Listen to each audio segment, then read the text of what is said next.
hello लोगोफोर बरायबाय बड जब info अफिशियेल YouTube चेनेलाव big update सफैदों बेनो जाबाय मेडिकेल लाइनाव जाय नोंथांमोना गोबांथार नेगासिनो दंमोन कमेन्ट्स खालामबाय थादोंमोन जे मेडिकेलनि गोदान अफिशियेल आपडेट फैयोबा नोंथांमोना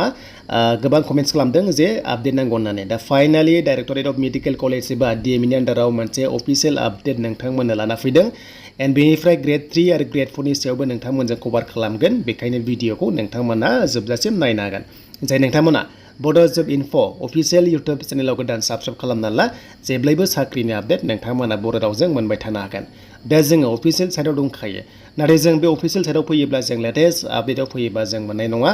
मानोना बेयाव माखासेखौ पाब्लिश खालामनाय जाया स' बेखायनो मोनसे अपसन दङ नोंथांमोना बेक थांनांगोन आरो दा जोंनि बे लेटेस्टआव फैयोबा बेबायदि मोनगोन सिगांनिसो दङ स' बेखायनो जों बेक थांनानै जास्ट DME लिरनानै सार्च खालामनो हागोन गुगोलाव स' दानिया जोङो नैबे रिक्रुटमेन्टआव क्लिक खालामबाय आरो खालामनाय लोगो लोगो बेयाव गोबांथार माने लेटेस्ट नटिस फैगासिनो दङ स' बेखायनो बेयाव मोनसे नटिसआव जों नायनोसै बेनो जाबाय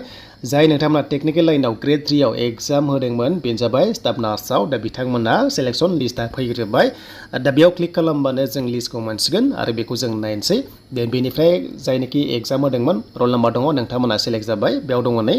स' बिनि रिजाल्टखौ होदोंमोन 9 आगस्टआव होनाय जाबाय स' रिसेन्टलि होदों बारा गोबाव जायाखै दा बेखौहाय बिथांमोना कमप्लिट खालामग्रोनानैसो नोंथांमोननि नर्मेल Gr.3 बेनिफ्राय बेनो जाबाय नन टेक्निकेलाव लोगोसे Gr.4 आव क'क्राझार मेडिकेल कलेजआ धुबरी जा गवालपारा जा गोबांथार मेडिकेल कलेजआ बेयाव हाबना दङ DME नि आन्डाराव दा बेखायनो बिथांमोना बेखौ कमप्लिसन खालामनानै माने बेयाव माखासे गाइडलाइन्स दङ बेखौ नायबानो जाबाय जायनाखि स्टाफ नार्स एक्चुअलि नायखांखाबाय बयबो जानांगौ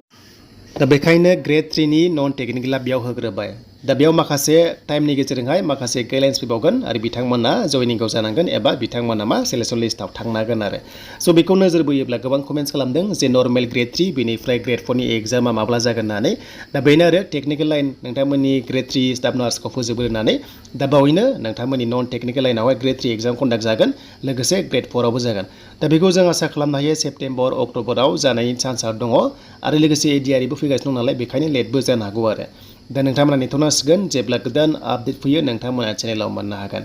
दा बेयाव नोंथांमोना 100% मोनबाय जे स्टाफ नार्सआ जाग्रोबाय होननानै देन Gr.4 नर्मेल नन टेक्निकेलि पस्टआ एग्जाम जायोबा नोंथांमोना आपडेटखौ मोननो हागोन अके दा बेखिनियानोसैमोन दिनैनि DME नि आपडेटआ आसा खालामो थाबैनो गोदान आपडेट फैयोबा नोंथांमोना चेनेलाव मोननो हागोन स' बिनि एग्जामा जास्ट सेप्तेम्बर अक्ट'बराव लाथ'नो हायो बाट ADREबो दं नालाय बेखायनो जुदि जायाबा डिसेम्बरावबो जाहैनो हागौ स' बिनि सिगांबो जानो हागौ जेब्ला अफिसियेल फार्दार नटिस फैयो नोंथांमोना बर' रावजों A to Z बेयावनो आपडेट मोननो हागोन